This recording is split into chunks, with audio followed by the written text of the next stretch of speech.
और फिर डडल बताती है कि वो यहाँ पर कैसे आई। दिखाया जाता है खाना बनाने के बाद वो सोंग जिंग के घर से निकल जाती है और बोल रही होती है एक प्यारी वाइफ के लिए यही सही होता है कि वो अपने प्यारे हस्बैंड के घर आने से पहले चली जाए। मुझे लगता है कि मैंने सोंग जिंग के लिए जो टेबल तैयार करी है वो उसे बेहद ही पसंद आएगी। चश्मे वाला बोलता है आखिर तुम्हें सोंग जिंग इतना ज़्यादा पसंद क्यों है। डडल बोलती है बेवकूफ़, अगर तुमको किसी को पसंद करने के लिए किसी रीज़न की ज़रूरत होती है तो ये फेक होता है, मैं बस उसको पसंद करती हूँ। यह सुनने के बाद वो चश्मे वाली सोच रही होती है मुझे इससे जलन हो रही है, इसके पास कोई है जिससे ये कविता मोहित है, इसके पास कोई ऐसा है, लेकिन अब मेरे पास भी कोई है। और साथ ही वो किम हाशन के भाई को याद करने लगती है और सोच रही होती है वो हैंडसम मैन जो कि मेरे शावर में आया था। कि तभी डडल बोलती है अरे वो बंदा। दिखाया जाता है वो शर्माते हुए सामने की तरफ देखती है और कह रही होती है अरे उसका अपीयरेंस ये एकदम परफेक्ट है। उसे चश्मे वाले को किम हाशन का भाई और कुत्ता इस तरह से नजर आ रहे होते हैं जबकि रियलिटी तो कुछ और ही होती है। वो डर के भग के यहीं पर आ रहा होता है, कह रहा होता है जल्दी करो हूँ। डडल उसको देख लेती है और बोलती है आखिर ये क्या बकवास है। और जब वो इनके पास से गुजरता है तो डडल उसे आवाज़ लगाती है, कहती है तुम तो किम हाशन के बड़े भाई हो ना। और डडल को देख के वो भी रुक जाता है, कह रहा होता है अरे तुम तो वही हो जो कि सोंग जिंग के स्कूल में मिले थे, काफ़ी अच्छी बात है, जल्दी से मेरी हेल्प करो। और फिर कहानी प्रेजेंट में आ जाती है। डडल उछक जाती है उसके ऊपर अटैक करने के लिए, कह रही होती है और इस तरह से मैं यहाँ पर आई अपने मैन को प्रोटेक्ट करने के लिए। पार कह रहा होता है लेकिन तुम यहाँ पर इस तरह से भागते हुए ये सब कुछ क्यों एक्सप्लेन कर रही हो। और साथ ही वो भी आगे से तैयार हो जाता है बल्ला पकड़ के, कह रहा होता है तुम घमंडी लड़की, फाइन मैं तुम्हारे ऊपर बिल्कुल भी ईजी नहीं जाने वाला जस्ट बिकॉज क्योंकि तुम एक लड़की हो। आगे से डडल अपने पाँव के साथ आ रही होती है जबकि वो बंदा भी अपने बेड के साथ तैयार हो जाता है और चला देता है। कि तभी दोनों के बीच में सोंग जिंग आ जाता है। उसके बल्ले का वार सोंग जिंग अपने बैग पर खाता है और डडल को कस के पकड़ लेता है और फिर वो दोनों ही साइड में गिर जाते हैं। डडल बहुत ज़्यादा शर्माई हुई सोंग जिंग की तरफ ही देख रही होती है जबकि सोंग जिंग उसके लिए परेशान होता है, कह रहा होता है सुन बे क्या तुम ठीक हो, कहीं तुम्हें लगी तो नहीं, आगे तुम सडनली यहाँ पर क्यों आ गई, क्या तुम्हें पता भी है ये कितना ज़्यादा खतरनाक हो सकता था, जल्दी से तुम यहाँ से भाग जाओ सुन बे। जबकि डडल को तो काफ़ी ज़्यादा मज़ा आ रहा होता है उसकी सारी बातें सुन के। वो कह रही होती है ये बंदा कितना ज़्यादा अमेजिंग है, ये तो एकदम परफेक्ट मटेरियल है मेरा हस्बैंड बनने के लिए। जबकि वो दोनों पीछे छुप के देख रहे होते हैं। किम हाशन का भाई बोलता है क्या हुआ अगर उन्हें चोट लग जाए, तुम यहाँ पर इस तरह से क्यों बैठे हुए हो, तुम्हें भी जाकर उनकी मदद करनी चाहिए। चश्मे वाली बोलती है इट्स फाइन, यूनिफाइड करने में बहुत ज़्यादा अच्छी है, उसके कंपेरिजन में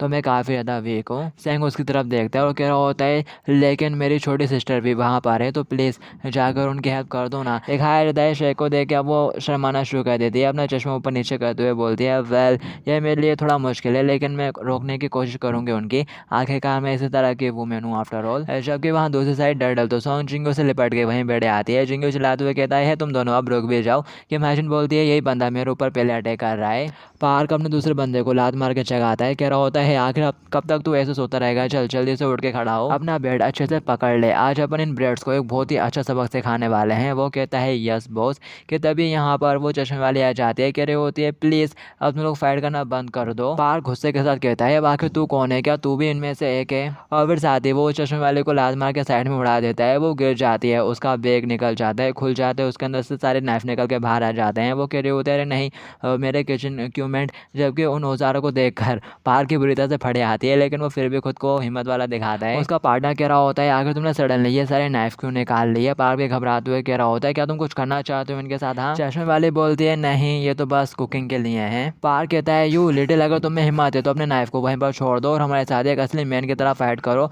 रियल एंड स्क्वायर। दिखाया जाता है मैन का नाम सुनते से वो चाकू फेंक कर मारती है उन दोनों के बल्लों के ऊपर और गुस्से के साथ कहती है तो फिर आगे बढ़ो, फाइट करते हैं एकदम फेयर एंड स्क्वायर। और फिर सीन यहाँ से शिफ्ट हो जाता है। अब उनको मून को दिखाया जाता है जो कि सपना देख रही होती है, उसके सपने में चोई आता है और कह रहा होता है नी मून यंग यहाँ पर आओ। और मून उसके पास आ जाती है और बोल रही होती है चोई अब तो तुम काफ़ी बड़े हो गए हो, लंबे भी और हैंडसम भी, अब तो तुम वाकई में एक रियल मैन बन गए हो। चोई बोलता है ये सब कुछ बस तुम्हारी वजह से ही हो पाया है नूना, देखो अब मैं तुम्हें ठीक से गले लगा सकता हूँ। मून भी कह रही होती है ये बहुत बढ़िया है, मुझे ये पसंद है, आखिर मैं नहीं तुम्हें इतना ज़्यादा मर्दाना बनाया है, ये तो बहुत गर्म है और साथ ही इसकी चेस्ट बहुत ज़्यादा मुलायम महसूस हो रही है। और फिर तभी ली मून यंग को थोड़ा अजीब लगता है। हमें दिखाया जाता है ली मून यंग को इनके साथ लिपट कर सो रही होती है, उसने उसके चेस्ट से अपना मुंह लगा के रखा हुआ रहता है। और फिर दिखाया जाता है वो नींद में उठते हैं और चिल्लाते हुए कहते हैं आखिर कौन हो तुम, आखिर तुम यहाँ पर मेरे साथ क्यों सो रही हो, आखिर तुम्हारी हिम्मत कैसे हुई मेरे सपनों में आने की, चलो जाने दो, ये बताओ तुम यहाँ पर कब आए, क्यों हो। क्वीन उठते हुए बोलती है अरे तुम जाग गई लास्ट नाइट, मैं यहाँ पर आ गई थी और अंकल ने दरवाज़ा खोल दिया था मेरे को देखकर। मून बोलती है तुम तो पहले कभी इस तरह से आधी रात में घर से बाहर नहीं निकली, ये ऐसा तो बिल्कुल हो नहीं सकता कि तुम आधी रात में वॉक करने के लिए घर से बाहर निकलो, जरा रुको, कोई ऐसा तो नहीं तुम घर छोड़ के भाग गई हो? क्वीन बोलती है तुम्हें क्या लगता है? और फिर दिखाया जाता है मून दरवाजा खोलते हुए रूम के बाहर आती है और कह रही होती है डैडी अपने घर से भाग गई है, तो आखिर आपने इसको यहाँ अंदर क्यों आने दिया?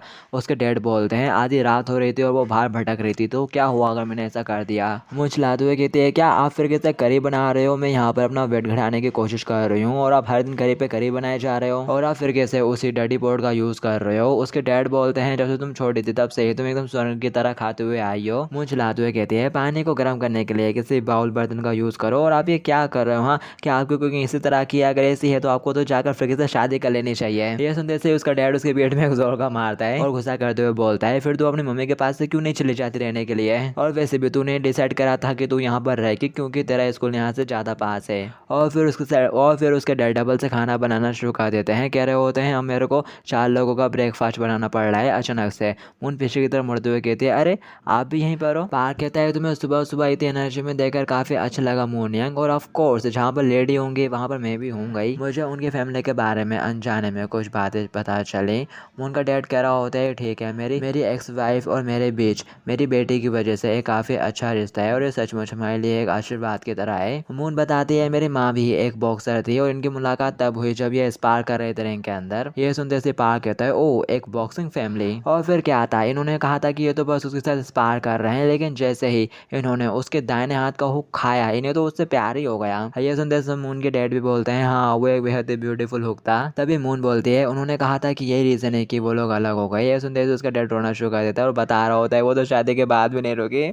तभी यहाँ पर मून आ जाती है, बोल रही होती है ये तो करी की खुशबू है, क्या तुम ब्रेकफास्ट बना रही हो? मून बोलती है हाँ, और अपनी उम्मीद है कुछ ज़्यादा ही मत कर लेना, हमारे यहाँ पर बस तुमको करी ही मिलेगी और कुछ किमची, और तुम्हें तो पता ही है कि मेरी फैमिली की सिचुएशन कैसी है। क्वीन बोलती है क्या वाकई में? और फिर थोड़ी देर बाद का सीन दिखाया जाता है, क्वीन ने यहाँ पर अपने शेफ्स को बुला के पूरा खाना लगवा दिया होता है। ये देख के वो दोनों एकदम हैरानी में देख रहे होते हैं। क्वीन बोलती है प्लीज आप लोग डिनर के समय में भी आ जाना यहाँ पर फिर कैसे खाना बनाने के लिए। वो कहते हैं यस माय लेडी। क्वीन उससे बोलती है सॉरी मैं बिना तुम्हारी परमिशन के बिना तुम्हारे नोटिस करे तुम्हारे साथ रात में रुक गई थी, चलो जब तक कि मैं यहाँ पर हूँ मैं खाने का ख्याल रख लूँगी, संभाल लूँगी।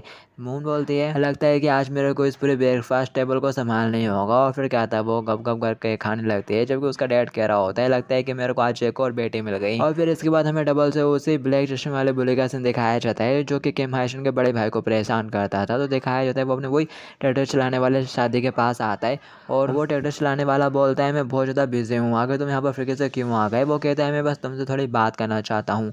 और कह रहा होता है क्या तुमने किम हैन संग को देखा? वो कहता है ये कौन है? चश्मे वाला बोलता है कि तेरे को याद नहीं, वो हमारे हाई स्कूल में था। वो बोलता है अरे किम होन संग, अरे हाँ याद आया, अब वो कैसा है, क्या वो ठीक है? वो गुस्से के साथ बोलता है ऑल राइट माई एस, वो अभी भी इतने सालों बाद भी लूजर का लूजर ही है और वैसे एग्जैक्टली वो ये डिजर्व भी करता है। हमें उसको एक अच्छा सबक सिखाना चाहता था, लेकिन उसके साथ उसके कुछ दोस्त थे जिसने हमारा ऐसा हाल कर दिया, तुम देख ही पा रहे हो, उसने मेरे को इतना ज़्यादा पीट दिया।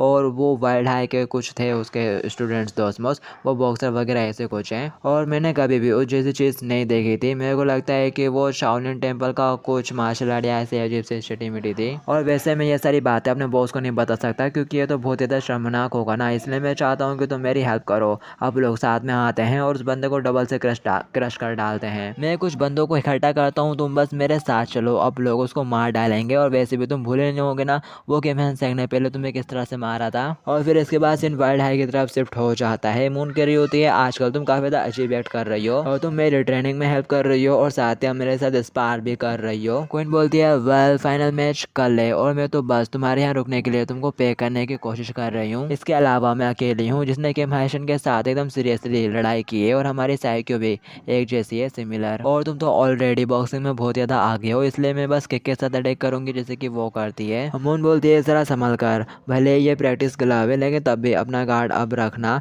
क्वीन बोलती है ठीक है, तो फिर चलो स्टार्ट करते हैं। और साथ ही वो उसके ऊपर किक से अटैक कर देती है। मून झुकते हुए बचती है और फिर साथ ही सीन किम हाइशन की तरफ शिफ्ट हो जाता है जो कि रिंग में पड़े पड़े सांसें भर रही होती है। लिमिनाम कहता है चलो बस यहीं रुक जाते हैं, आखिर किस तरह का पर्सन अपने मैच से पहले इतना आगे तक बढ़ता है। कल के मैच में अपना सब कुछ अंदर डाल देना, बस जो कुछ भी तुम्हारे अंदर है उसे बाहर आने दो। किम हाइशन बोलती है मेरे पास ऐसा कुछ भी नहीं है, मैं बस जीतूंगी और सबको हरा दूंगी, बस इतना ही। उसकी बात सुनने के बाद लिमिनाम उसको चेयर से पकड़ के थोड़ा सीलिंग की तरफ देखने के लिए बोलता है। कह रहा होता है सीलिंग की तरफ ज़रा अच्छे से देखो, कल तुम्हारे पास ऐसा करने के ज़्यादा मौके नहीं होंगे और मैं श्योर हूँ कि सुनबे ही जीतेगी। और इन दोनों को ये सारी हरकतें करते हुए साइड में बैठा कोच अच्छे से देख रहा होता है और कह रहा होता है ये लोग फिर कैसे ऐसा कर रहे हैं, क्या इन लोगों ने वाकई में अपन को नहीं देखा। हाँ, घ्योल कह रहा होता है मुझे लगता है कि अपन को 100% इग्नोर कर रहे हैं। और फिर इसके बाद अपन को रात का सीन दिखाया जाता है कि महाशन अपने बड़े भाई के रूम के सामने खड़ी हुई रहती है और कहती है ओपा कल मेरा फाइनल मैच है और मैं बस तुमको ये बात बताना चाहती थी, मुझे पता है वैसे भी तुम बाहर नहीं आओगे।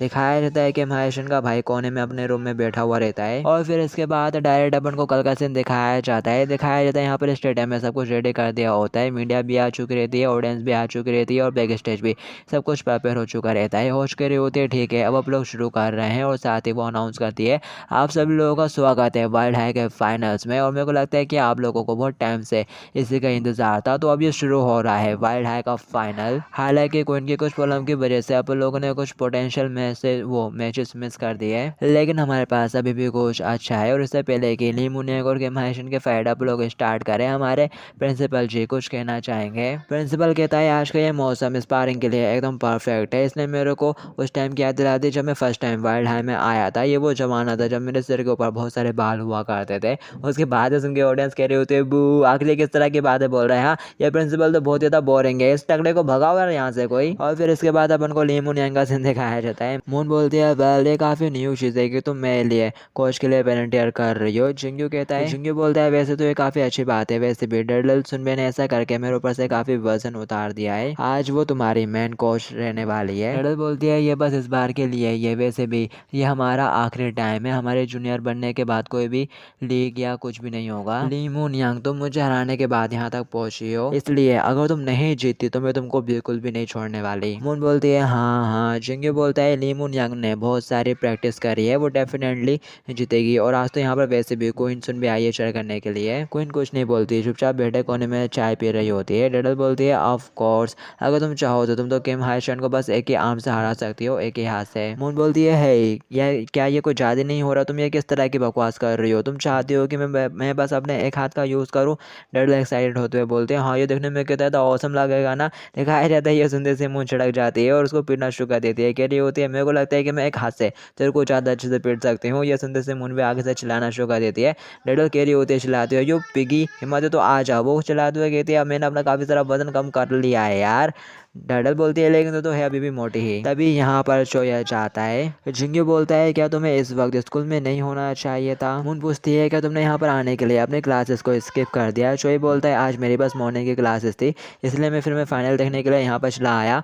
और अपने साथ वो फूलों का गुलदस्ता भी लाया होता है जो कि वो मून को थमा देता है। कह रहा होता है ये फ्लावर मैं तुम्हारे लिए लाया हूँ, तुम डेफिनेटली जीत सकते हो मूना, अपना बेस्ट करना। मून भी मनी मन कहती है हाय रे ये लड़का कितना प्यारा है। और फिर इसके बाद हमें किम हाईशन का सीन दिखाया जाता है। उसका कोच कह रहा होता है तुम्हें अपने कोच के ऊपर भी ध्यान देना चाहिए, अचानक से बहुत ज़्यादा घबरा मत जाना और बहुत ज़्यादा एक्साइटेड भी मत हो जाना, जितना हो सके शांत रहने की कोशिश करना। किम हाईशन बोलती है ओके। लिमना बोलता है तुम डेफिनेटली जीतोगी। किम हाईशन बोलती है ऑफ कोर्स वैसे भी ये बस ली मून यांग है ना कि क्वीन। कोच बोलता है फिर भी तुमको संभल कर रहने की ज़रूरत है, उसकी रेंज से बाहर रहना और याद रखना अटैक करने के बाद थोड़ा पीछे हटते रहना। तभी यहाँ पर वाइल्ड कार्ड आ जाती है कोई से और कह रही होती है बस 15 मिनट ही बचे हैं, क्या तुम तैयार हो। कोच गुस्से के साथ उसकी तरफ मुड़ के देखता है, कहता है हमें ऑलरेडी पता है, आगे तुम बार बार क्यों हमको आकर डिस्टर्ब कर रही हो, क्या तुम ऐसा जानबूझकर कर रही हो क्योंकि ये तुम्हारा स्कूल है, क्या तुम हमारे ऊपर स्पाई करने की कोशिश कर रहे हो। हाँ।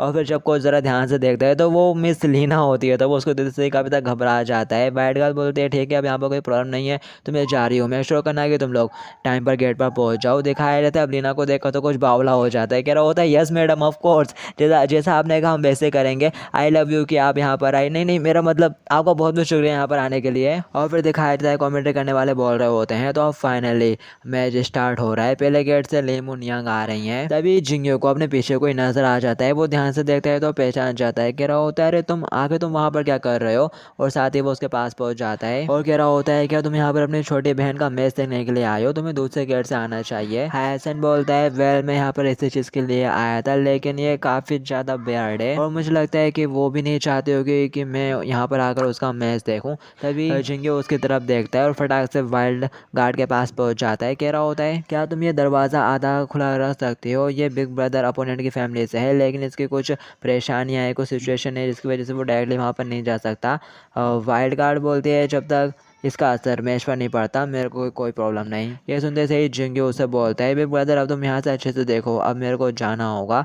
वो कहता है तुम्हारा बहुत बहुत शुक्रिया। और फिर साथ ही जिंग्यो भी उस गेट से बाहर निकल जाता है। मून कह रही होती है आगे तुम इतना हाथ क्यों हिला रही हो, क्या तुम्हें लग रहा है कि तुम रिंग के अंदर जा रही हो या फिर कुछ ऐसा ही। डेडल बोलती है अरे जरा देखो तो ये अपन के लिए ही तो चेयर कर रहे हैं, तो आखिर में इनको कैसे इग्नोर कर सकती हूँ। और फिर दिखाया जाता है मून रिंग में पहुंच जाती है और हाथ हिलाना शुरू कर देती है कि तभी उसकी नज़र उसके डैड पर पड़ती है और जिम मेंबर्स पर भी। उसके डैड चिल्लाते हुए कह रहे होते हैं मेरी बेटी तुम बहुत ज़्यादा बेस्ट हो, जबकि मेंबर्स कह रहे होते हैं लेमोनिया का अपने मुक्के के साथ उसको उड़ा के रख देना, जबकि चोय भी उनके बीच में फंसा रह जाता है। और ये सारे के सारे लोग लड़कियों की लाइन में बैठे हैं ऐसा लग रहा है देखने से, तो ये देख के मून को काफ़ी अजीब लगता है। और फिर दिखाया जाता है नेक्स्ट दरवाजा भी खुल जाता है और गेम माइजन की एंट्री यहाँ पर हो जाती है। उसको देखते से एक राउंड उसके लिए शेयर करना शुरू कर देती है और इसमें हैंगयोल भी होता है। और फिर दिखाया जाता है वो दोनों ही रिंग के अंदर आ जाते हैं। रेफरी कहती है दोनों पार्टिसिपेंट रिंग के मिडल में आ जाओ। और फिर वो दोनों भी एक दूसरे के आमने सामने आके खड़े हो जाते हैं। और फिर इसके बाद अपन को ऑडिटोरियम के बाहर का सीन दिखाया जाता है।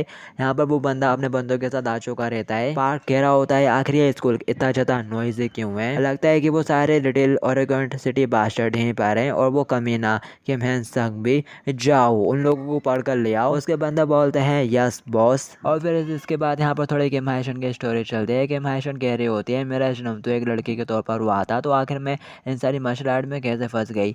वैसे बताऊँ तो मैंने पियानो भी सीखने की कोशिश की थी, लेकिन वो मेरा ज़्यादा लंबे टाइम तक नहीं चला था। लेकिन मैं चाहती तो पहले जैसा कुछ और अच्छा भी सीख सकती थी, तो आखिर मैंने मार्शल आर्ट को क्यों ही चुना, जबकि ये ज़्यादा थका देने वाला स्पोर्ट है। वो गुलाबियों को कार्डों की तरह हाथों में चुभते हैं और जूते 2 महीने के बाद उनके नीचे के पूरे बॉटम घिस के ख़राब हो चुके थे।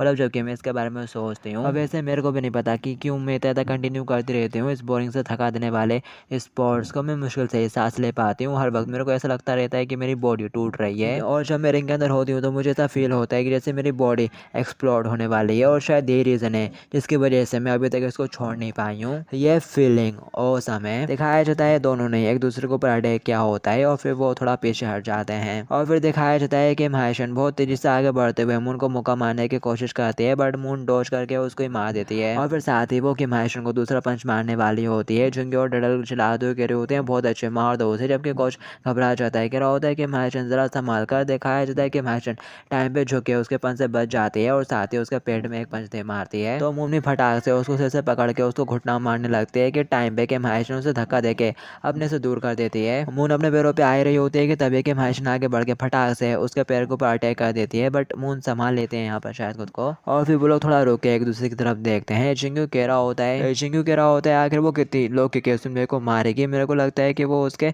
लेफ्ट साइड को टारगेट कर रही है, लेफ्ट वाले पैर को। डेडल भी बोलती है हाँ, और लीमूनियंग के पैर में थोड़ा तो डैमेज हो गया होगा। और किम हायशन का बड़ा भाई भी गेट के पास से मैच देख रहा होता है अपने लिटिल सिस्टर का, और सोच रहा होता है कि हायशन तो वाकई में काफ़ी अच्छी हो चुकी है, मैंने कितने टाइम से इसका मैच नहीं देखा। ये पिछले कुछ सालों में काफ़ी ज़्यादा बदल चुकी है और अब तो ये मेरे से भी ज़्यादा अच्छा कर रही है। किम हायशन बोलती है तुम तो स्लो होती जा रही हो लीमूनियंग, क्या हुआ, क्या तुम्हारा लेफ्ट पैर ढंग से वर्क नहीं कर पा रहा है। और साथ ही वो उसको पंचेस मारना शुरू कर देते हैं। मून ब्लॉक कर रही होती है। वो चिल्लाते हुए कहते हैं लीमूनियंग क्या तुम इस तरह से एक फेयर मैच करोगी। हाँ, और साथ ही उसको एक हैवी पंच मारने वाली होती है कि तभी मून मौका देके टैकल करके उसे गिरा देती है। ये देख के कोच और लीमूनियंग घबरा जाते हैं और साथ ही किम हायशन का भाई भी मून उसके ऊपर चढ़ बैठती है और साथ ही उसको पंच मारना शुरू कर देती है। तो किम हायशन भी आगे से उसको उसके हाथ को पकड़ लेती है। उसका भाई पीछे बैठा सोच रहा होता है नहीं, मेरे को वहाँ पर नहीं जाना चाहिए, मेरे को यहीं से बैठकर देखना है। और वैसे देखा जाए तो वो लीमूनियंग के माउंट से फ्री नहीं हो पाएगी।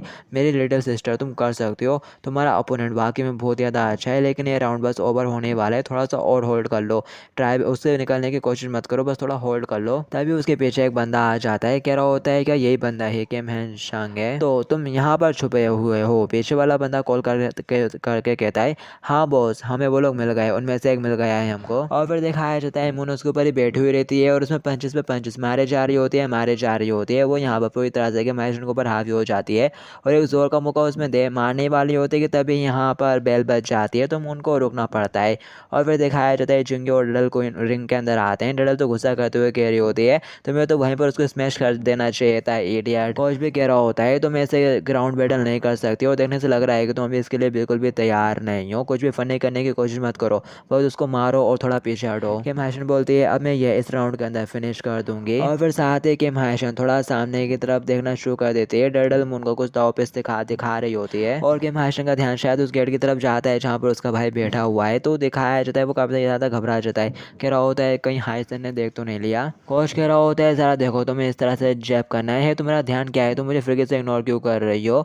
लीम नाम भी कह रहा होता है आखिर तुम्हारा ध्यान कहाँ है, उसमें तुम क्या देख रही हो। किम हायशन बोलते हैं कुछ भी नहीं। उसका भाई वहाँ पर परेशान हो रहा होता है, कह रहा होता है नहीं नहीं नहीं शायद वो मेरे को नहीं देख पाई है या उसने देख लिया, शायद मेरे को यहाँ पर आने नहीं चाहिए था। वो बड़ा बंदा कहता है जरा देखो तो इसको, ये कितना फेथफुल है, ये अभी भी अपन को इग्नोर कर रहा है। और वहाँ पर डडल को इनको ट्रिक एंड ट्रिप्स बता रही होती है कि इस तरह से मारना है उस तरह से मारना है। उनको गाइड कर रही होती है और साइड बैठ होते हुए बता रही होती है जरा देखो इस तरह से तुमको अपने अपोनेंट को कंफ्यूज करना है। क्यों, ये देखने में बहुत ज़्यादा अमेजिंग लग रहा है ना। मून बोलती है मेरे को चक्कर आ रहा है, तुम अपना ये सब बंद करो। तभी डडल उसके चेहरे पे मुक्का मार देती है, बोलती है फिर उसको इस तरह से एक सरप्राइज पंच मार देना। क्या तुम इससे हार्ड हुई, तुम शायद इससे काफ़ी हार्ड हो गई होगी और तुमको सेम ऐसे ही करना है उसके साथ। और फिर क्या था, मून उसको लॉक लगा देती है रिंग के बीचों बीच कोने में। और वहाँ दूसरी साइड के महाशरण का कोच उसके ऊपर चिल्ला रहा होता है। और फिर इसके बाद हमें होस्ट को दिखाया जाता है जो कि कैमरामैन के साथ ली मून यांग के डैड के पास पहुंच जाती है और उनका इंटरव्यू लेना शुरू कर देती है। कह रही होती है हेलो सर, ली मून यांग काफी ज्यादा अमेजिंग है और आखिर उसने किक बॉक्सिंग करना कब स्टार्ट करा, क्या उसने अपने बॉक्सर फादर से इन्फ्लुएंस होकर ये सब करना शुरू करा था। उसका डैड बोलता है मेरी प्यारी बेचारी बेटी वो बिना माँ के बड़ी हुई है और उसकी मम्मी एक बॉक्सिंग जिम चलाती हैं और साथ ही वो रोते हुए बोल रहा होता है मैं जानता हूँ कि मेरी बेटी इन सारी चीज़ों की वजह से बॉक्सिंग के लिए बहुत ज़्यादा क्रेजी है। और मुझे याद है जब उसकी फर्स्ट बर्थडे पार्टी थी तो मैं उसके लिए सेट बैग लेकर आया था और उसको देते सही वो उछलना कूदना शुरू कर दी थी। वो इस तरह की लड़की है। दिखाया जाता है पीछे से मेंबर भी कह रहे होते हैं हाँ मैं तो उसके लिए सेट बैग तक बनता हूँ। और वैसे मैंने ही उसे सेट बैग को ऑर्डर करा था। उनकी बात सुन के चो ही काफ़ी बैड महसूस कर रहा होता है। और साथ ही वो होस्ट भी, तो दिखाया जाता है वो क्वीन के पास पहुंच जाती है। कह रही होते हो यहाँ पर तो क्वीन भी है। क्वीन उससे बोलती है मेरा इंटरव्यू देने का कोई भी मन नहीं है और तुम साइड में हट जाओ, मैं देख नहीं पा रही। वो कहती है ठीक है उदास होते हुए। और फिर इसके बाद हमें दिखाया जाता है इनका राउंड 2 भी स्टार्ट हो जाता है। रेफरी दोनों को बीच में बुलाती है और फाइट स्टार्ट करवा देती है। फाइट के स्टार्ट होते से कि मायाशन ली मून यांग के पैर के ऊपर अटैक करती है और साथ ही आगे बढ़ते हुए उसको मुक्का मारने लगती है। बट ली मून यांग उसके पंच से डॉज करते हुए उसको मुक्का दे मारती है जिसको खा के वो मुश्किल से खुद को खड़ा कर पाती है। तभी ली मून यांग बहुत आगे बढ़ के उसको पंचेस मारना शुरू कर देते हैं। कंटिन्यू पंचेस पे पंचेस मारे जा रहे होते हैं कि इतने में ही कि मायाशन का ध्यान गेट ए की तरफ चला जाता है। वो अपने भाई को देख लेती है जैसे कुछ लोग पकड़ते हुए ले जा रहे होते हैं और साथ ही उसके सिर में जोर का भी लगाते हैं और उसे खींचते हुए ले जाते हैं वहाँ से। और किम हायशन ये सब देख लेती है और मैच से उसका ध्यान हट जाता है तो ली मून यांग उसमें एक पंच मारने में कामयाब हो जाती है। किम हायशन कहती है जरा रुको। मून बोलती है क्या रुको माय एस। वो कह रही होती है प्लीज ऐसा रुक तो जा। ली मून यांग बट वो रुक ही नहीं रही होती है। तो जो किम हायशन रहती है ना वो उसके पैर के ऊपर एक लात मारती है जैसे उसका थोड़ा बैलेंस बिगड़ता है और मौका देकर किम हायशन ली मून यांग के ऊपर अटैक करने के बाद उसके साइड से गुजर जाती है और साथ ही रिंग से बाहर की तरफ छलांग लगा के भाग जाती है। ये देख के मून एकदम सरप्राइज हो जाती है और साथ ही उसका कोच और ली में नाम भी। और फिर दिखाया जाता है यहाँ पर सारे कमेंट्री करने वाले और ऑडियंस भी कंफ्यूज हो जाती है कि आखिर के मायशन को हुआ क्या, वो एकदम से भाग क्यों गई। दिखाया जाता है रेफरी उन दोनों के पास आती है और बोलती है आखिर वो भाग क्यों गई, क्या वो इस मैच को कैंसिल करना चाहते हैं, बीच में से छोड़कर उसे हार हुआ घोषित कर दिया जाएगा। टडल बोलती है मोटी आखिर तूने उसे ऐसा क्या कह दिया। मून बोलती है अरे मैंने तो उससे कुछ भी नहीं कहा। जिंक्यू सोचता है उसका बड़ा भाई भी तो उसी दरवाजे पर था, इसका मतलब। और फिर इसके बाद हमें बाहर का सीन दिखाया जाता है। वो लोग पकड़कर किम सेंग को पार्क के पास ले आए होते हैं और कह रहे होते हैं ये रहा बॉस। पार्क कहता है कि मैंसंग मैंने तुमसे कहा था ना अपन दोनों एक दूसरे को फिर देखेंगे और इस बार तुम भाग नहीं पाओगे। तू और बाकी के सारे कचड़े लोग आज यहीं मरेंगे। दिखाया जाता है वो घबरा जाता है और कह रहा होता है मेरे को लगता है कि तुम किसी गलत पर्सन के पास आ गए हो। ये देख के पार्क बहुत ज़्यादा गुस्सा हो जाता है। कह रहा होता है शट अप, आगे तो कब इस तरह से नाटक करने वाला है जैसे कि तुम मेरे को नहीं जानता। यू लिटिल सिटी, ज़रा इसको देखिए मैग्नेम जंगे किम हैंडशेक। और वो उसको भी कह रहा होता है देखिए किम हैंडशेक तो टोटली लूजर है। जब वो लोग हाई स्कूल में थे तब भी ऐसे ही टाइम था, और मेरे को लगता है कि उसके बाद से अभी तक ऐसे ही है, लूजर का लूजर। वो टोपी वाला बंदा बैंक बोलता है कि हैंसंग क्या तुमने मेरे को पहचाना? हैंसंग उसको पहचान लेता है और सोचा होता है अरे तो बैक है, ये सारे लोग फिर से साथ में आ रहे हैं। नहीं दिखाया जाता है वो कि हैंसंग की तरफ आगे बढ़ने लगता है, तो पार्क उसे बोल रहा होता है ज़रा इसके ऊपर ईजी आ जाना, इसको बाद में मेरे को थोड़ा और अच्छे से सबक सिखाना है। पर दिखाया जाता है बैग तो उसके सामने जाके घुटने टेक देता है और झुकते हुए बोलता है I am sorry Kim Hansung, I am sorry, मैं तुमसे माफ़ी मांगना चाहता था और इसी वजह से मैं यहाँ पर आया, और मेरे उन इनमेच्योर दिनों में मैंने जो कुछ भी गलत करा उसके लिए प्लीज़ मेरे को माफ़ कर दो। ये सुनते से पास चलाते हुए कहता है बैंक आखिर तू ये क्या कर रहा है? बैंक कहता है मैं बिल्कुल भी नहीं जानता था कि हमारी वजह से तुम्हारी ज़िंदगी इतनी ज़्यादा मुश्किल हो चुकी है, मैं यहाँ पर अपनी लाइफ को अच्छा बनाने की कोशिश करे जा रहा हूँ कब से, लेकिन मैं फिर भी कहीं ना कहीं चाहता था कि तुम मुझे माफ़ कर दो, जितनी भी गलती मैंने अपने चाइल्डहुड में की है तुम्हारे साथ उन सब के लिए प्लीज़ तुम मुझे माफ़ कर दो। उसके बाद सुनने के बाद किम हैंसंग बोलता है वेल कोई बात नहीं और तुम्हारा शुक्रिया मेरे से ये सब कहने के लिए। अब बैंक बोलता है पार्क तुमको भी माफ़ी मांग लेनी चाहिए, फिर अब लोग यहाँ से चलते हैं, जबकि वो गुस्से के साथ कह रहा होता है यू क्रेजी लिटिल शिट, तेरे को क्या लगता है कि मैं तेरे को अपने साथ यहाँ पर इसलिए लेकर आया हूँ ताकि अब लोग इस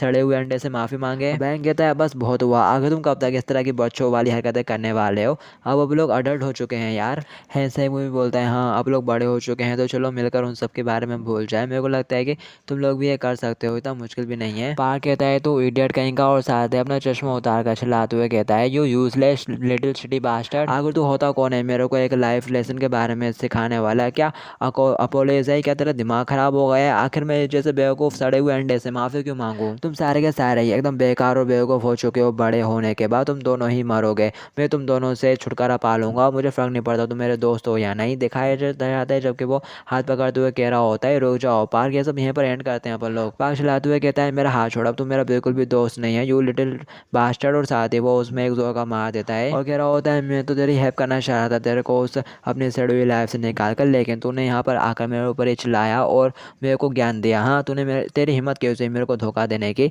और साथ ही वो अपने बंदों से कह रहा होता है तुम लोग ऐसे टुको टुको देख क्या रहे हो, यहाँ पर आओ और इन सभी को पीट डालो। और फिर दिखाया जाता है उसके बंदे लोग आगे बढ़ के इन दोनों को पीटना शुरू कर देते हैं कि तभी यहाँ पर होपेन और जगडू आ जाते हैं। जगडू कह रहा होता है कि तुम हैंचिंग में नहीं जा रहे बिग ब्रदर, तुमको देखना चाहते हैं। होपेन कह रहा होता है अभी तो बिल्कुल नहीं। जगडू कह रहा होता है ये लोग तो बॉय बंदे हैं, मेरे को लगता है कि ये किम हैंचिंग और उसके बाकी के दो लोग हैं, क्या अपन को उसकी हेल्प करनी चाहिए? होपेन कहता है जाने दो, वैसे भी आप लोग उसको नहीं जानते, इसके बावजूद अपन ने उसकी काफ़ी हेल्प कर दी है और अब और इंटरफेयर करने का कोई रीज़न ही नहीं उठता। कि तभी यहाँ पर किम हैंशन आ जाती है और चिल्लाते हुए अपने भाई को आवाज़ देती है। एक बंदा भड़कते हुए कहता है अब ये कुत्ते अब कौन है? पार्क कह रहा होता है ये किम हैशन है, किम हैंसन की छोटी बहन, और लगता है कि खुद ही से यहाँ पर आई है। और दूसरे बंदे कह रहे होते हैं जरा देखो तो इसने ये किस तरह के कपड़े पहने हुए हैं, क्या ये बाइसिकल चलाती है या फिर कुछ एरोबिक करती है? उसका भाई किम हैशन की तरफ देखता है और कह रहा होता है हैशन आगे तुम यहाँ पर क्यों आ गई? किम हैशन बोलती है क्या इतने सालों से तुम बस मुझसे यही कहना चाहते थे और क्या ये सब कुछ दिखाने के लिए ही तुम यहाँ पर आए हो? एक बंदा कहता है अब लोग इसको भी पकड़ लेते हैं, क्यों? सही कहा ना बॉस? पार्क कह रहा होता है हाँ उसको पकड़ लो, लेकिन जरा संभल कर रहना, वो स्पोर्ट्स वगैरह खेलती है।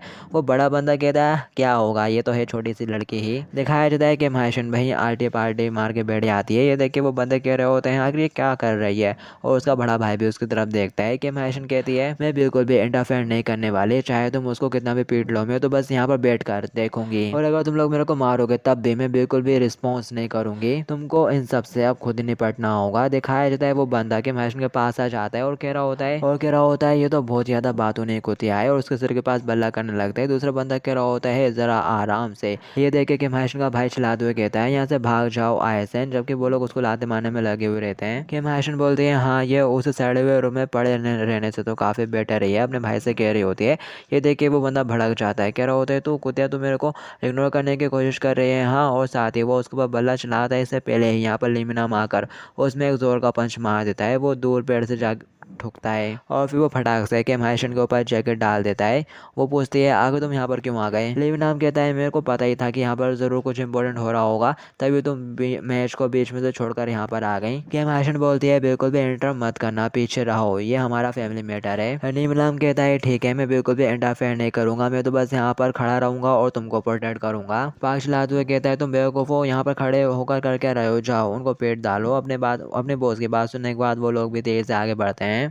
वो लोग बोल रहे होते हैं आगे तुम होते कौन हो, हमको डिस्टर्ब करने वाले, और उन दोनों की तरफ बढ़ने लगते हैं। कि हैशन का भाई चिल्लाते हुए कह रहा होता है हैशन जल्दी से यहाँ से भाग जाओ, मैं एकदम ठीक रहूँगा। और वो बंदा आगे बढ़ता है और कह रहा होता है कि तुम लोग मरना चाहते हो, और साथ ही बेड से उनको बर्थडे कर देता है कि तभी लेमी नाम उसको फटाक से एक पंच मार देता है। इतना तेज पंच होता है कि वो एकदम चौंका रह जाता है, उसकी नाक से खून निकलता है, वो भी नोटिस कर लेता है।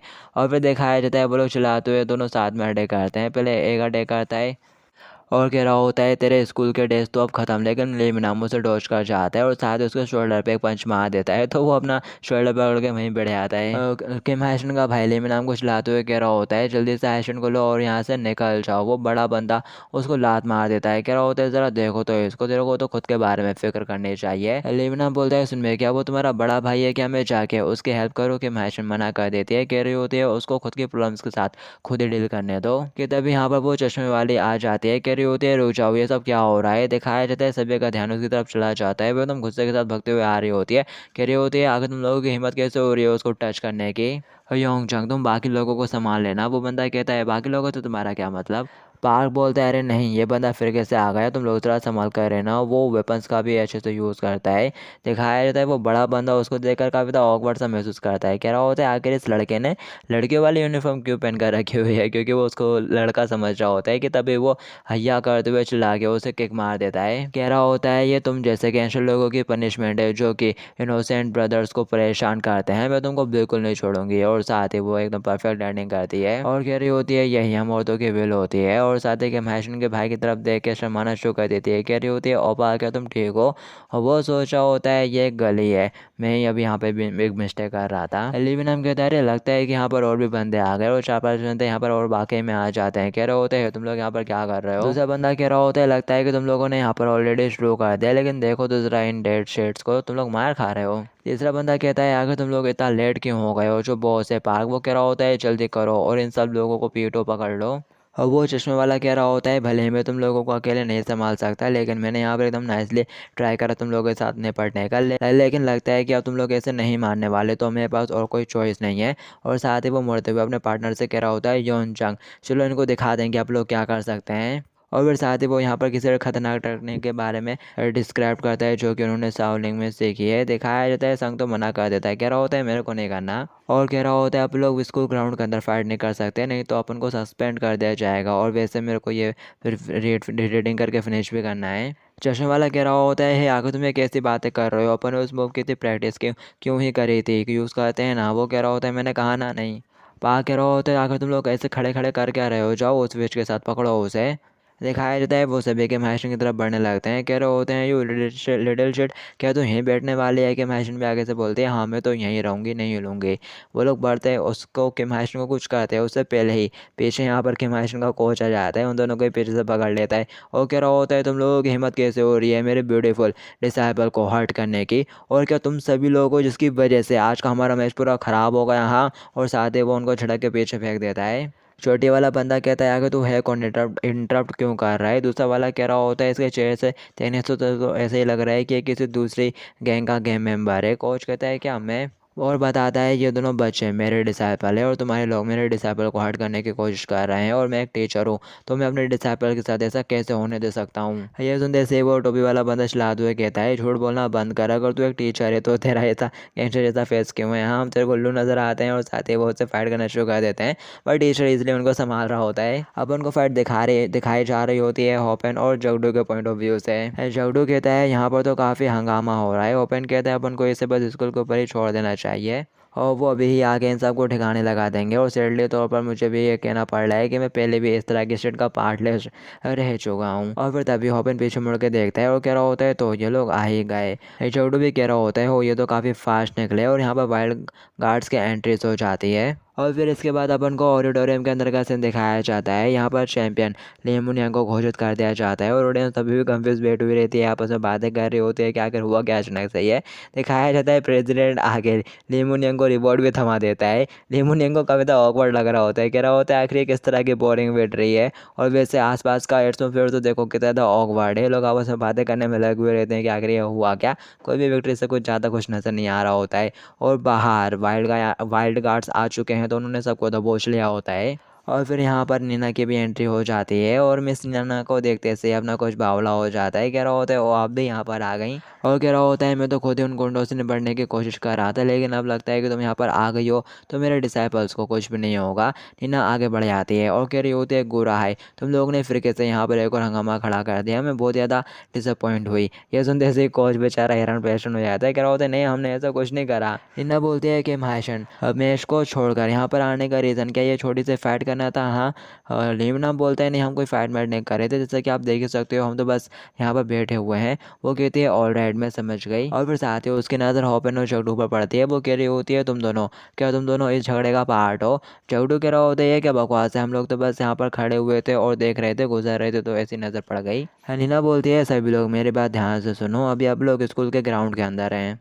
टूर्नामेंट रिलेटेड जितने भी लोग हैं जल्दी से स्टेडियम में वापस लौट जाएं, और जो वाइल्ड हाई के स्टूडेंट्स हैं वो अपने क्लास में चले जाएं, और बाकी सभी लोग जिनका स्कूल से कोई भी नाता नहीं है जल्दी से ग्राउंड को छोड़कर अभी भाग जाओ यहाँ से। और इसके अलावा अगर तुम लोग स्कूल के ग्राउंड के अंदर वेपन्स के साथ हंगामा खड़े करने की कोशिश करते हो तो स्कूल के रूल के अकॉर्डिंग मैं तुमको बस वार्निंग देके छोड़ सकती हूँ, लेकिन अगर हमारा एक भी स्टूडेंट हार्म हुआ तो फिर तुम लोग मुसीबत में पड़े आओगे। पार्क फटाक से बल्ले के साथ उसकी तरफ बढ़ता है। कह रहा होता है आखिर ये सब कहने वाली तो होती कौन है कुतिया कहीं की? टीना बोलती है अभी यहाँ पर स्कूल इवेंट चल रहा है तो प्लीज़ एक सिविलियंस की तरह एक्ट करने की कोशिश कीजिए। और साथ ही जैसे वो उसके करीब आता है वो उसके हाथ से बल्ला छीन के उसी की तरफ ही पॉइंट कर देती है। मैं बस एक बार ही वार्न करूँगी, अगर तुमने फिर से हमारे स्टूडेंट्स को धमकाने की कोशिश की तो मैं तुम्हारी टांगें तोड़ दूँगी। और इसके अलावा अगर तुम लोगों के मन में अभी भी कुछ पर्सनल क्रैश है तो तुम लोग स्कूल की फैसिलिटीज़ का यूज़ कर सकते हो, स्कूल की रिंग्स के अंदर जाके फाइट कर सकते हो, उसमें कोई भी प्रॉब्लम नहीं होगी। वैसे भी कि महेशन इसके लिए क्वालिफाई है। और फिर साथ ही वो उनके सारे वेपन्स को छीन कर जाने लगते हैं। नीना बोलती है तुम लोग फ्री हो अपने इशूज़ को निपटाने के लिए, लेकिन कहीं और रिंग के अंदर जैसे, और चल जाने लगते हैं वहाँ से। दिखाया जाता है कोच उसको देख के पीछे खड़ा शर्मा आ रहा होता है। कह रहा होता है कि ज़्यादा सेक्सी है यार, और साथ ही वो कह रहा होता है तुम दोनों अपना ख्याल रखना, मैं अपने प्यार के पीछे जा रहा हूँ। और साथ ही वो कह रहा होता है मिस नीना ज़रा एक सेकंड तो रुको। एक बंदा परेशान होते हुए कहता है अब हम क्या करें बॉस, हमारे पास तो बल्ले ही नहीं बचे। दूसरा कह रहा होता है ये स्कूल में को इसमें कुछ गड़बड़ लग रही है, क्या अब उनको वाकई में ये सारा काम यहीं पर करना चाहिए? पाक चलाते हुए कहता है व्हाट द फक, तुम लोग क्या सोच रहे हो? हाँ क्या आप लोग आउट ऑफ नंबर्स हैं, जाओ अटैक करो उन पे।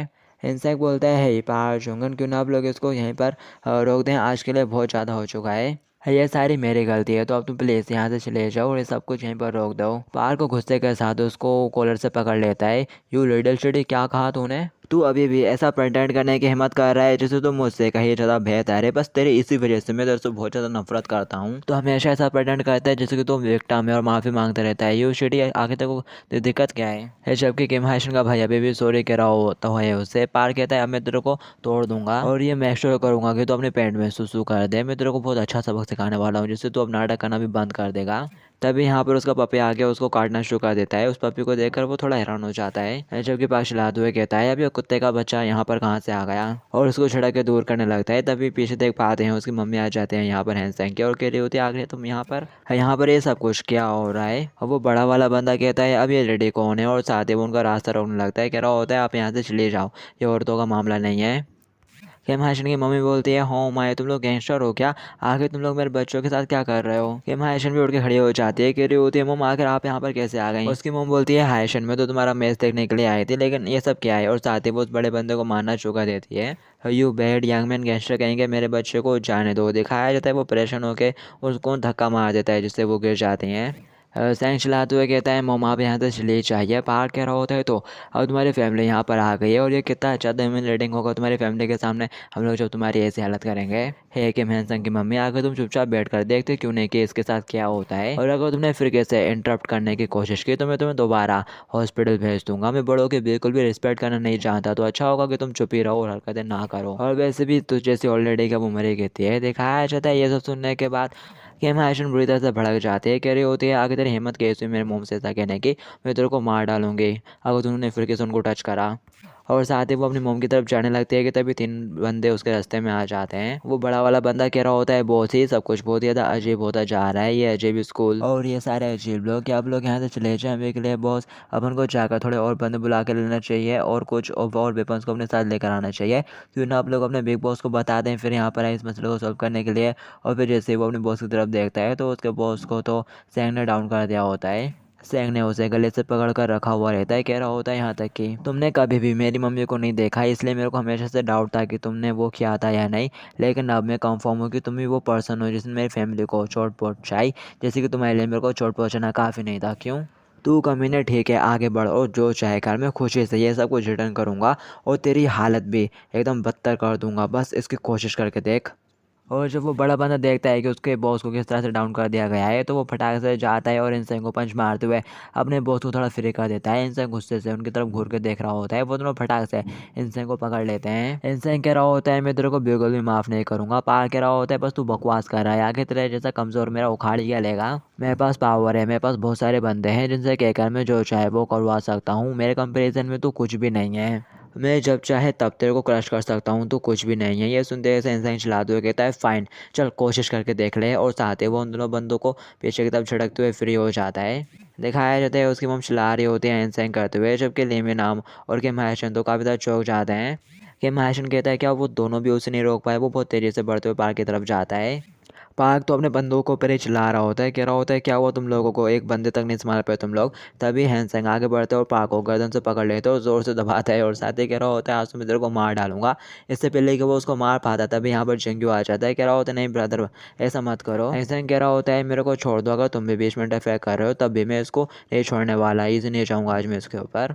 जिंगू कह रहा होता है कुछ भी सॉल्व नहीं होगा अगर तुम यहाँ पर इस तरह से लड़ोगे। पार्क चिल्लाते हुए कहता है अरे तू तू तो वही पहले वाला बंदा है ना, मैं तेरे को भी क्रश कर डालूंगा और तेरे जितने साथी लोग हैं उनको भी नहीं छोड़ूंगा। इंसान चिल्लाते हुए कहता है मेरे को छोड़, आज मैं इसको बिल्कुल नहीं छोड़ने वाला। अगर अपन ने आज इसको छोड़ दिया तो ये फिर कैसे अपन को परेशान करने के लिए आ जाएगा, आज मैं ये सब यहीं पर एंड करूंगा। जिंगू चिल्लाते हुए कहता है इसलिए तो मैं कह रहा हूँ तुमको यहाँ पर रुकने की ज़रूरत है, अगर तुमने यहाँ पर फाइट की तो स्कूल वाले आकर तुमको रोक देंगे, इसलिए अपन को रिंग के अंदर जाने की ज़रूरत है। तुम वहाँ पर इसको जितना चाहे उतना पीट सकते हो, भर भर के बदला ले लेना। दिखाया जाता है ये बात सुनने के बाद वो सभी हैरान हो जाते हैं। जिंगू स्माइल करते हुए कह रहा होता है सभी लोग सुनो, हमारे स्कूल के पास एक्सेलेंट इंस्पायरिंग फैसिलिटीज़ है और प्लस उनमें भी यहाँ पर है जिनके पास अथॉरिटी है मैच इसको ऑर्गेनाइज करने की। क्यों मैं सही कह रहा हूँ ना, सुनने दिखाया जाता है ये सब सुनने के बाद उन गैंगस्टर का मुंह बन जाता है और वो पपी बेचारा मार खा के पड़ा हुआ रहता है। तो दिखाया जाता है यहाँ पर होपन आ जाता है और उस पपी को उठा लेता है। जिंगू जब तुम्हारा हो जाए तो इन सभी लोगों को मेन गेट से बाहर भेज देना। आखिर इन लोगों की हिम्मत कैसे हुई है क्यूट से पपी को मारने की, मैं उनको बिल्कुल भी नहीं छोड़ूंगा। तुम्हारी लिटिल गैंग तो आज डिस्ट्रॉय होके रहेगी। और फिर क्या था ये सभी लोग पहुंच जाते हैं रिंग में। जिंगू डरल को आवाज़ दे के बुलाते हैं तो डरल भी बड़ी खुशी खुशी उसके पास आ जाती है। तभी वो उसे हैंड साइन करवाता है और कह रहा होता है एक्सक्यूज़ में प्लीज़ हमें कुछ प्रैक्टिस के लिए भेज दो। जिंगू को इस तरह से देख वो लोग कह रहे होते हैं, ऐसा लगता है कि ये भी बहुत ज़्यादा तेज़ हो चुका है, काफ़ी चेयरफुल हो गया। और फिर दिखाया जाता है ऊपर से ग्लव और हेड गियर गिरते हैं।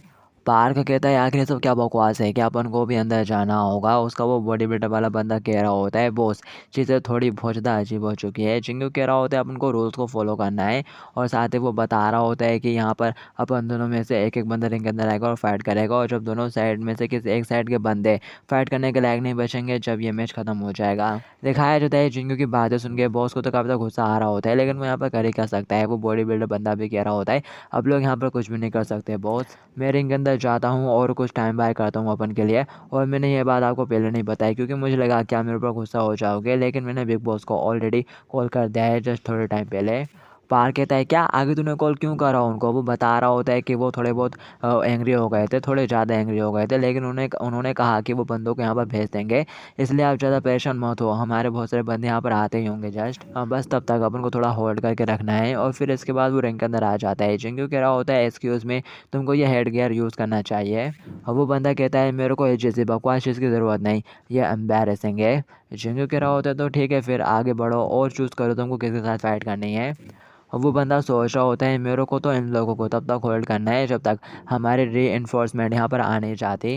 तो आखिर मेरे को इनमें से किसको चुनना चाहिए? ये सारे के सारे बहुत स्ट्रॉन्ग लग रहे हैं और मेरे को इनमें से किसी एक व्यक्ति को चुनने की ज़रूरत है। और जैसे ही वो उन लोगों की तरफ देखता है तो उसकी तो बिल्कुल फट जाती है। वो सोच रहा होता है ये सारे के सारे एकदम खतरनाक पागल नज़र आ रहे हैं, इनमें से कोई भी नॉर्मल नहीं। और फिर साथ ही वो चकदू और होपेन की तरफ देखता है और सोच रहा होता है इन लोगों को देखने से ऐसा लगता है कि इनके काफ़ी सारे कनेक्शन होंगे। और वो जिंगू की तरफ भी देखता है, कह रहा होता है इस बंदे में भी कुछ बात है, इसको जज करने से लग रहा है ये भी थोड़ा ईजी नहीं होगा। और फिर तभी उस बंदे की नज़र दो लड़कियों पर पड़ जाती है। डडल कह रही होती है जिंगू जल्दी से फिनिश करो यार, मेरे को शॉपिंग पे भी जाना है। वो बंदा सोच रहा होता है यस ये दोनों बिल्कुल नॉर्मल बच्चों की तरह लग रहे हैं, बस मेरे को इनमें से किसी एक को चुनना है। और फिर साथ ही वो बंदा डडल की तरफ देखकर सोच रहा होता है ये तो बहुत ही ज़्यादा कमज़ोर लग रही है, अगर मैंने इसको चुना तो मेरी इमेज बेकार हो जाएगी, तो चलो साइड में जो लड़की बैठी हुई है उसको चुनता हूँ। और साथ ही वो चिल्लाते हुए कहता है हे तुम जो पढ़ने का नाटक कर रही हो। जिंगू बोलता है तो तुम जंग को चुन रहे हो, ऑल राइट। दिखाया जाता है ये सुनने के बाद वो भी किताब बंद कर देती है, बोलती है ठीक है आती हूँ मैं रिंग में। और वो बंदा कहता है मैंने तुमको इसलिए चुना क्योंकि तुम काफ़ी ज़्यादा स्ट्रॉन्ग नज़र आ रही थी और मेरे को नहीं पता कि एक हाई स्कूलर के खिलाफ मेरे को ये सब करना चाहिए नहीं, लेकिन अब कर ही क्या सकते हैं।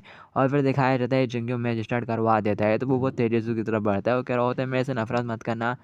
दिखाया जाता है जुंग अपने हाथ को उठाते हुए उसके पेट के ऊपर अटैक कर देता है। वो बंदा एकदम घूमते हुए जाके रोप के पास घुसता है और उल्टियाँ करना शुरू कर देता है। चश्मे वाली बोलती है तुम तो एक नंबर की चुड़ैल हो, जब मैं तुमसे हेल्प मांग रही थी तब तो कुछ नहीं करा। और फिर जुंग जाके डबल से डडल की साइड पर बैठे आती है और बुक पढ़ना शुरू कर देती है और ये सारे गैंजर लोग परेशान हो रहे होते हैं ये देख के। दिखाया जाता है इंसेंग अपनी मोम के पास आ जाता है और कह रहा होता है आई एम सॉरी मुझे माफ़ कर दीजिए, मैं इतने टाइम तक पीसफुल बना रहा, मेरे को लगता है कि मैं अभी भी छोटा लड़का हूँ और मैं नहीं जानता कि मैं अपने गुड सेल्फ में वापस आ सकता हूँ या नहीं, लेकिन मैं अपनी तरफ से पूरी कोशिश करूँगा मोम। उसकी मोम उसके गाल के ऊपर हाथ फेरती हैं और कह रही होते हैं इट्स ऑल राइट, तुमने कुछ भी गलत नहीं करा है मेरे बच्चे, तुम इतने टाइम तक इतना सब कुछ सह रहे थे, इतने हर्ट हो रहे थे, तुम्हारी फैमिली को तुम्हारे ऊपर विश्वास है, ज़्यादा परेशान मत हो। और फिर साथ ही उसकी मम्मी इमोशनल होकर वहीं रोना शुरू कर देती है, पीछे से जगड़ू आके उसे मारता है और कह रहा होता है तो जब अपनी मम्मी की बात सुननी चाहिए। दिखाया जाता है इंसेंग भी इमोशनल होकर रोना शुरू कर देता है। जगड़ू कह रहा होता है ऐसा कैसे कर रहा है, एक मैन को अच्छे से खड़े रहना चाहिए, अपने शोल्डर को ऑफ कर। इंसेंग की मम्मी बोलती है मैं नहीं जानती कि तुम कौन हो, लेकिन तुम्हारा शुक्रिया मेरे बच्चे के बारे में था फिक्र करने के लिए। मेरे को काफ़ी ज़्यादा खुशी हुई कि यहाँ पर कुछ ऐसे भी लोग हैं जो मेरी बेटी की इतनी परवाह करते हैं। और साथ ही वो होपेन की तरफ देखती है और जगड़ू से पूछती है क्या तुम इसके पापा हो, तुम्हारा भी ये काफ़ी अच्छा बेटा है। ये सुनते से ही होपेन कुछ नहीं कह पाता और जगड़ू भी एकदम हैरान रह जाता है, कह रहा होता है नहीं नहीं ऐसा कुछ नहीं है। दिखाया जाता है पार्क को जो कि बहुत ज़्यादा गुस्सा हो रहा होता है, कह रहा होता है इस बार मैं जाऊँगा और उस हैंडसैंग को ख़त्म कर डालूंगा। पीछे से बंदे कह रहे होते हैं बिग बॉस अपन को थोड़ा टाइम बाय करने की ज़रूरत है, अपने बिग बॉस यहाँ पर आते ही होंगे।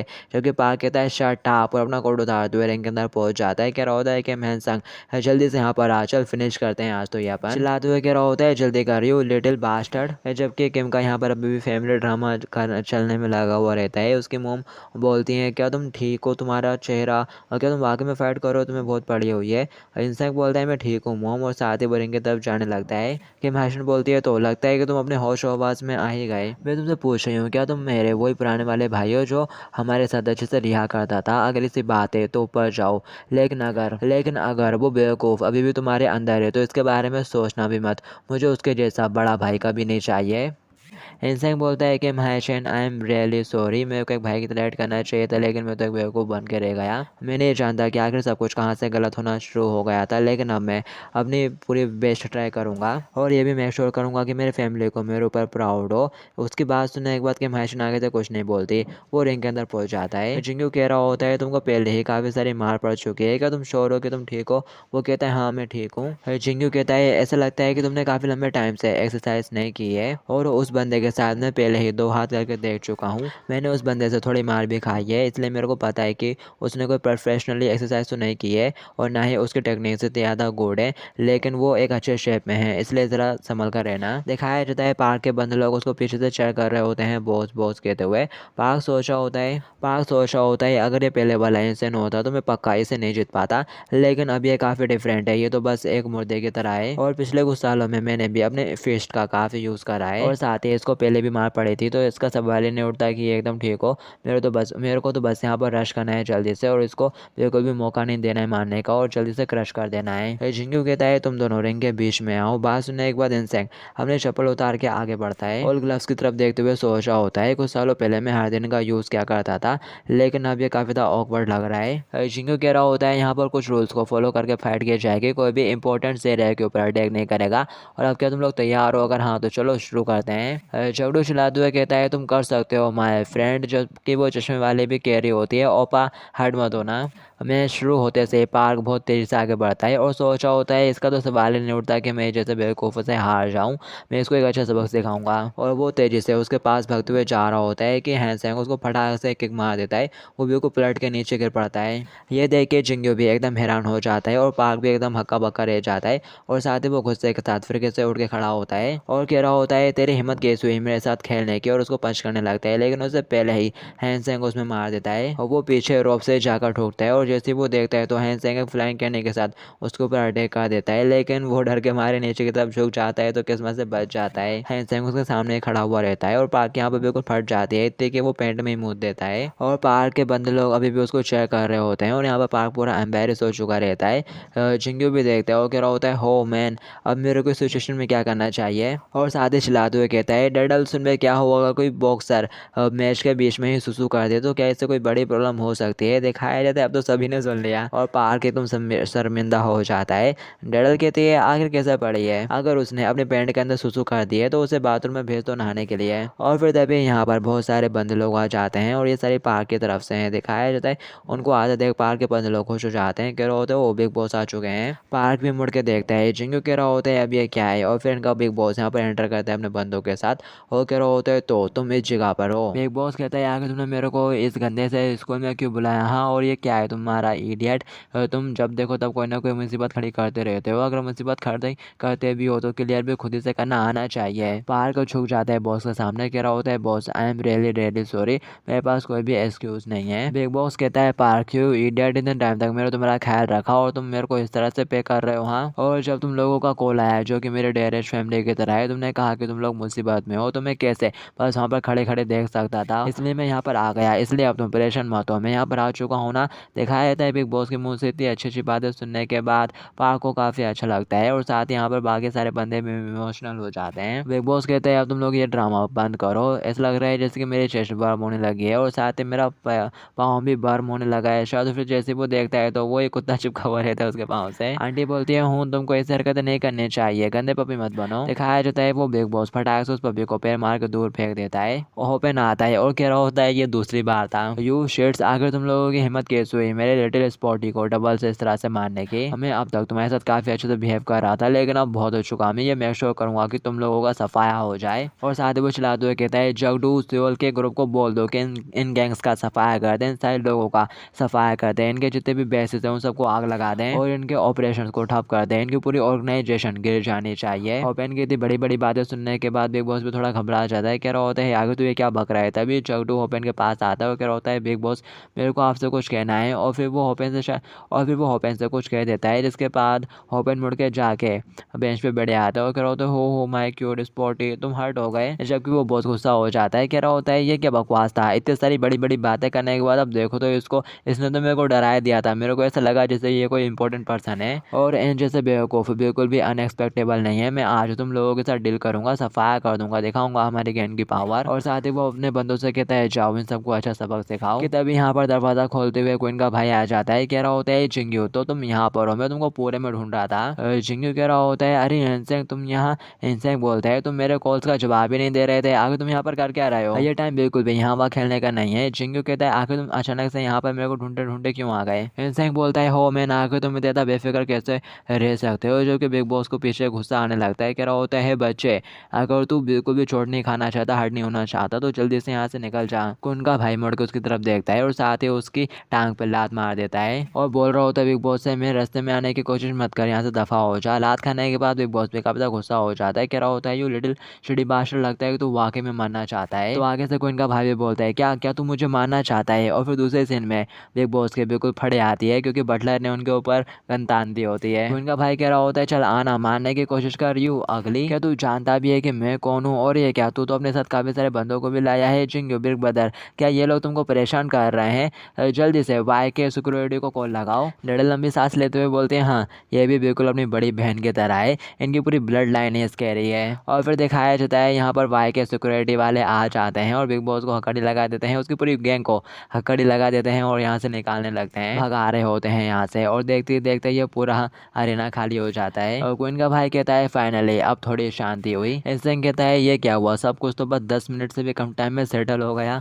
और फिर दिखाया जाता है इंसेंग के मैशन के पास पहुंच जाता है, कह रहा होता है हाई सैन, आई एम रियली सॉरी, मैंने अपनी तरफ से बेस्ट कोशिश की थी इस बार। कि मैशन बोलती है मैं तुम्हें गले से लगाकर कोई रोना धोना नहीं करने वाली, इंपॉर्टेंट बात यह है कि तुम वाकई में अब थोड़े चेंज हो गए हो, चलो कम से कम वो पुराना ईडर डोपा जा चुका है। कि मैशन की बात सुनने के बाद इंसेंग भी थोड़ा खुश हो जाता है और यहाँ पर सभी लोग एकदम हैप्पी फील ले रहे होते हैं।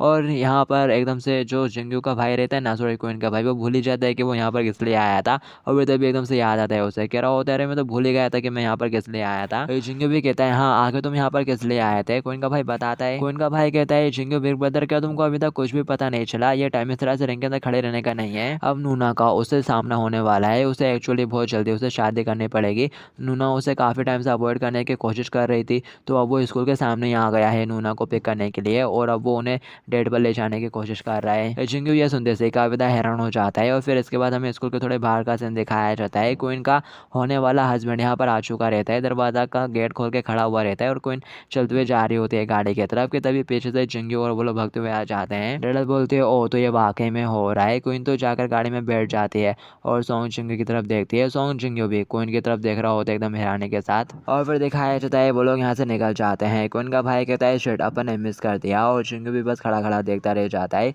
और फिर इसके बाद अपन को डेढ़ रात का सीन दिखाया जाता है, जिंगू अपने काम पर होता है, गाड़ी को धो रहा होता है और क्वीन के बारे में सोच रहा होता है। मुझे हैरानी है कि आखिर अभी सुनबे क्या कर रही होगी। और वो बंदा वो दिखने में तो काफ़ी अच्छा ही लग रहा था, वो काफ़ी ज़्यादा लंबा था और देखने में भी हैंडसम था और लगता है कि उसके पास काफ़ी अच्छे मैनर्स हैं। अगर मैं एक लड़की होता तो उसके हिसाब से वो एक काफ़ी अच्छा कैंडिडेट है। और साथ ही दोनों फैमिलीज भी इस चीज़ के लिए तैयार हैं, तो कोई प्रॉब्लम भी नहीं होने वाली। और साथ ही वो इमेजिन कर रहा होता है कि वो लोग इस वक्त क्या कर रहे होंगे। जिंगू सोच रहे होते हैं ज़रूर वो लोग अभी डिनर कर रहे होंगे किसी ऐसी लग्जरी जगह पर जो कि मैंने बस टीवी में ही देखी है। और वो लोग ज़रूर अभी ड्रिंक भी कर रहे होंगे साथ में। लेकिन ज़रा रुको, सुनबे तो एक स्टूडेंट है, तो क्या ये सब सही है, अलाउ है? लेकिन ज़रा सोचा जाए तो ये सारी चीज़ें तो एकदम कॉमन है, ठीक ही है।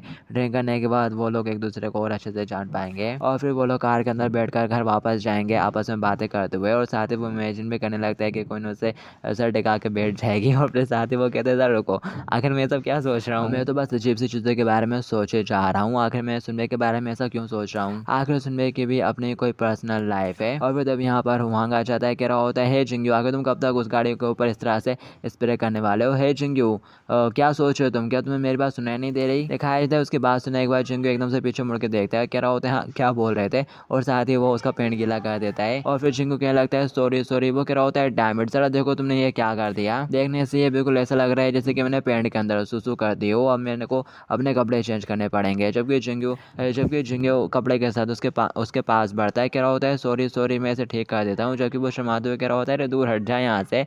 तभी यहाँ पर डैडल आ जाती है लंच लेके और कह रही होती है जिंगू आज मैं तुम्हारा फेवरेट लंच लेकर आई हूँ। और फिर वो तभी देखती है और एकदम हैरान रह जाती है।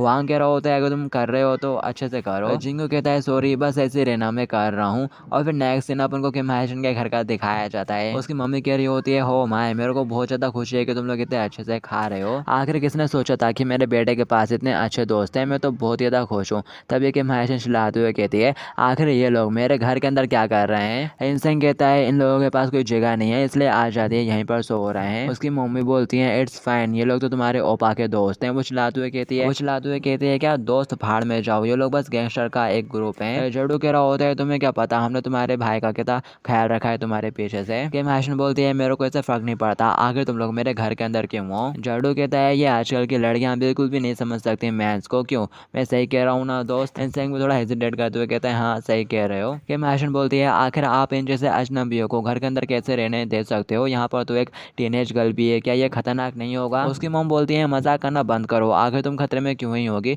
तुम्हारी पूरी बॉडी ही वेपन है। किम हायशन चिल्लाते हुए कहते हैं गॉड डैम इट, इस घर में तो कोई भी मेरे साइड पर ही नहीं है, सिर्फ ओनली हूँ नहीं है जो मेरे को पसंद करता है। हूँ जल्दी से यहाँ पर आओ, अब लोग अपने रूम में वापस जाएंगे। दिखाया जाता है हायशन की बात सुनने के बाद हूँ होबेन के की गोद से कूदता हुआ उसके पास जाने लगता है। तभी होपेन कहता है स्पॉटी क्या तुम जा रहे हो मुझे छोड़ के। दिखाया जाता है होपेन की बात सुनने के बाद अब वो बेचारा पपी कंफ्यूज हो जाता है कि किसके पास जाए। कि मार्जिन चलाते हुए कहती है कि तुम्हें वाकई में इस चीज़ के लिए भी सोचने की ज़रूरत पड़ रही है, मैं तुम्हारी ओनर हूँ। और फिर साथ ही वो कहती है ठीक है और अपने रूम में जाने लगती है। उसकी मम्मी कहती है मैं काफ़ी खुश हूँ कि आज घर में कितने ज़्यादा चहल पहले और तुम यहाँ पर आओ, फ्रूट खाओ, बातें करो थोड़ी, आकर रूम में क्यों जा रही हो, क्या मैं तुम्हारे लिए फ्रूट्स रूम में भिजवा दूँ। वो बोलते हैं नहीं कोई ज़रूरत नहीं। ऐसे बोलता है मैं बाद में उसको कुछ दे दूंगा मोम। दिखाया जाता है कि महशन अपने रूम में आके दरवाज़ा बंद कर देती है और कह रही होती है देखो तो ज़रा आज इन लोगों को कितना ज़्यादा खुश हो रहे हैं, आज का दिन कल की तरह बिल्कुल भी नहीं लग रहा है।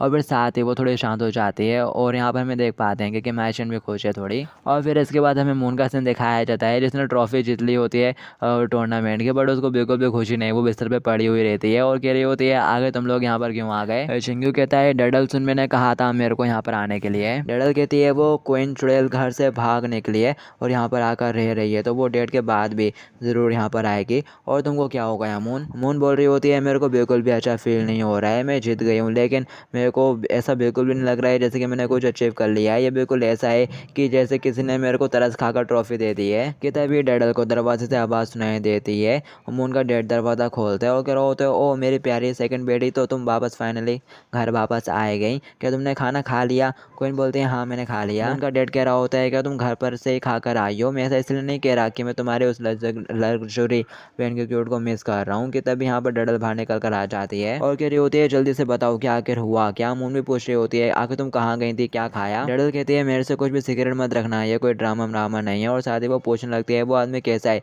क्या वो डिसेंट है, उसका ब्लड टाइप क्या है। जबकि मून तो खाने के बारे में पूछ रही होती है, कह रही होती है आगे तुमने कैसा खाना खाया, चाइनीज, कोरियन या वेस्टर्न। क्वीन बोलती है अरे एक एक करके पूछो। मून बोलती है जल्दी करो और मुझे बताओ, आज मेरा दिन है तो तुम मेरे को सब कुछ बताओगे कि क्या हुआ आज। डैडल कहती है जरा देखो तो इस औरत की तरफ कि ये कैसे स्माइल कर रही है, वो शायद वाकई में अच्छा बंदा है। और फिर साथ ही वो वहीं लुढ़क के मचलना स्टार्ट कर देती है। कह रही होती है जल्दी से मेरे को बताओ, मेरे को चक्कर आ रहे हैं। मून पूछ रही होती है कि अब तुम फिर कैसे उसके साथ डिनर करने के लिए बाहर जाओगी, मेरा मतलब क्या तुम फिर कैसे उससे मिलोगी।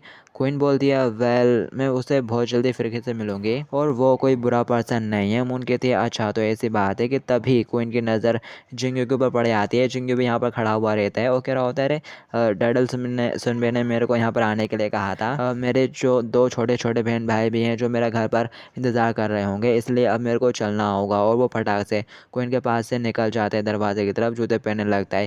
डैडल कह रही होती है जिंगू जरा रुको तो आप लोग थोड़ी देर से चलते हैं ना, साथ में चलेंगे। क्वीन भी मुड़ के जिंगू की तरफ देखती है और फिर इसके बाद अपन को डायरेक्ट जिंगू के घर का सीन दिखाया जाता है। जिंगू बिस्तर पर होता है, उसको नींद नहीं आ रही होती और वो सोच रहा होता है कि कैसे वो रूम में छुप के उन लोगों की बातें सुन रहा था। जब डैडल ने बोला था ज़रा इसके चेहरे की तरफ, ज़रा इसके चेहरे के स्माइल की तरफ तो देखो, लगता है कि वो बंदा वाकई में काफ़ी अच्छा है। और मून कह रही होती है जल्दी करो हमारे क्वेश्चन का आंसर करो। जिंगू भी छुप के देख रहा होता है क्वीन को मुस्कुराते हुए। और फिर साथ ही जिंगू उठ के बैठ जाता है, कह रहा होता है वेल ये तो नेचुरल है, जब वो कुछ होगी तो वो मुस्कुराएगी ही, आखिरकार वो कोई बुरा बंदा नहीं है और वैसे भी मेरे पास कोई राइट नहीं है क्वीन सुनबे की लाइफ के बारे में कुछ सोचने का। और फिर साथ ही वो खुद से कहता है हाँ क्वीन सुनबे काफ़ी अच्छे आदमी के साथ डेट पर जा रही है, मेरे को तो उसको कांग्रेस करना चाहिए। हाँ यही काफ़ी अच्छी चीज़ होगी, ये काफ़ी ज़्यादा ग्रेट रहेगा अगर वो दोनों साथ में हैं। दिखाया जाता है जुनून उठ के बैठ आता है, कह रहा होता है क्या हुआ बिग ब्रदर, आखिर क्वीन नूना किसके साथ डेट पर गई है। चिंगू कहता है आई एम सॉरी मैंने तुमको जगा दिया, कुछ भी नहीं सो जाओ तुम। दिखाया जाता है चिंगू उठ के खड़ा हो जाता है। चिंगू बोलता है क्या हुआ, क्या तुम्हें पानी पीना है। और फिर जुनून फटाक से अपने उसी किताब के पास जाता है जहाँ पर वो रैंकिंग करता है वाइफूस की। तो दिखाया जाता है वो यहाँ पर क्वीन नूना के 10 पॉइंट काट देता है, क्वीन को -10 पॉइंट दे देता है और गुस्से के साथ कह रहा होता है आखिर उसकी हिम्मत कैसे हुई मेरे बिग ब्रदर की फीलिंग्स को हर्ट करने की। और फिर इसके बाद हमें मून के घर का सीन भी दिखाया जाता है, तीनों लड़कियां मून के घर पर सो रही है और क्वीन भी होती है। दिखाया जाता है उस बेचारे को भी नींद नहीं आ रही होती, वो भी सोच रही होती है कैसे जिंगू उसके पास से गुजर गया था, उसने उसकी तरफ देखा तक नहीं। क्वीन सोच रही होती है वैसे वो खुश नजर नहीं आ रहा था, क्या उसने सब कुछ सुन लिया, क्या मैंने कुछ अजीब बोल दिया था जब ये दोनों मेरे ऊपर एकदम कूद पड़ी तो मैंने बस ऐसे ही मजाक में आंसर कर दिया था। और फिर साथ ही वो करवट बदलते हुए सोच रही होती है, मेरे को हैरानी है कि अभी चिंगू क्या सोच रहा होगा, कहीं उसको कोई गलतफहमी तो नहीं हो गई हो। वो बस बिना कुछ बोले यूं ही चला गया, उसने मेरी तरफ देखा भी नहीं, आखिर वो इस तरह थ्रेट क्यों कर रहा है, क्या ऐसा हो सकता है, अगर मेरे को पता होता तो। और फिर साथ ही कोई यहाँ पर इमेजिन करने लगती है जब उसका वो होने वाला हस्बैंड उसको लेने के लिए आया था, कह रहा होता है गाड़ी में बैठो, वो जा रही होती है कि तभी चिंगू यहाँ पर आ जाता है, उसका हाथ पकड़ लेता है और कह रहा होता है सुन बे तुम कहीं पे भी नहीं जाओगी, मेरा मतलब तुम इस आदमी के साथ नहीं जाओगी। और वो कह रहा होता है आखिर तू है कौन, जल्दी से उसका हाथ छोड़। तो चिंगू भी आगे से चिल्लाते हुए कहता है ये मेरी गर्ल है, और साथ ही वो क्वीन को कमर से पकड़ते हुए अपने से चिपका लेता है। बोल रहा होता है सुन बे, सिर्फ मेरी है, तो अपना मुंह बंद कर और यहाँ से निकल। क्वीन भी उसकी तरफ देख के काफ़ी शर्मा रही होती है। जिंगी उससे बोलता है अब से तुम मेरी परमिशन के बिना कहीं पर नहीं जाओगी। ये सब सोच के क्वीन यहाँ पर काफ़ी ज़्यादा शर्मा रही होती है और साथ ही वो फिर तकिए से अपना मुँह कवर कर लेती है। कहते हैं आखिर मैं क्या अजीब सी चीज़ें सोच रही हूँ, क्या हो इन सारी थिंकिंग के बारे में किसी को पता चल गया? नहीं, मैं किसी को भी पता नहीं चलने दे सकती, ये बस मेरी इमेजिनेशन है। और मेरे को लगता है कि आज रात मेरे को इस बारे में सपना भी आने वाला है। कि तभी वो डडल की तरफ देखती है और वो कहने में लगी हुई रहती है जिंगी वहाँ पर नहीं, ये बहुत ज़्यादा मेरे संग है, ऐसा नहीं, और अजीब अजीब से हरकतें कर रही होती है, जैसे देख के कोई इनको काफ़ी ऑकवर्ड फील होता है। और फिर इसके बाद अपन को डैड कल शाम का सीन दिखाया जाता है। इनकी छुट्टी हो जाती है स्कूल से, तो डडल कह रही होती है जिंगी तुम जाओ, मैं तुम्हारे लिए बाद में खाना बना कर लाऊंगी, और पॉज मारते हुए कहती है आई लव यू। शोई बोलता है डडल नूना क्या तुम मेरे लिए भी एक बना कर ले आओगी? आज मैं सोंग जिंगू के साथ ही जाने वाला हूँ। वो कहते हैं तुम जाओ लिटिल बॉय, मैं देख लूँगी सब। जिंगू कह रहा होता है चोई क्या तुम श्योर हो कि तुम मेरे साथ आ रहे हो? मैं तुमको ऑलरेडी कह चुका हूँ कि अब मेरे को और मदद की ज़रूरत नहीं है तुम लोगों से, मैं खुद कर सकता हूँ। चोई कह रहा होता है इट्स फाइन, मैं ऐसा इसलिए करता हूँ क्योंकि ये मेरे को काफ़ी अच्छा लगता है। जिंगू बोलता है तुम कह रहे थे कि तुम्हारे टेस्ट बहुत जल्दी होने वाले हैं, तो तुमको पढ़ाई करनी चाहिए। चोई कहता है अगर मेरे पास ये पहले एक स्ट्रॉन्ग बॉडी होगी तो मैं पढ़ भी लूँगा फिर। और साथ ही वो बताता है वेल मैं थोड़ा गिर गया, टॉप 30 पर आ गया लास्ट टेस्ट में, और मेरे पेरेंट्स ने कहा कि वो बहुत गुस्सा हो जाएंगे अगर मेरी रैंक और ज़्यादा गिरी। दिखाया जाता है ये सुनते से जिंगू कह रहा होता है क्या तुम टॉप 20 में भी नहीं हो? जिंगू कह रहा होता है क्या ये पोजीशन वाकई में इतनी बुरी है? तुम क्लास में 20 पर हो, पूरे स्कूल में 20 में हो, क्या तुम वाकई में पढ़ना अफोर्ड कर पाओगे इस सिचुएशन में?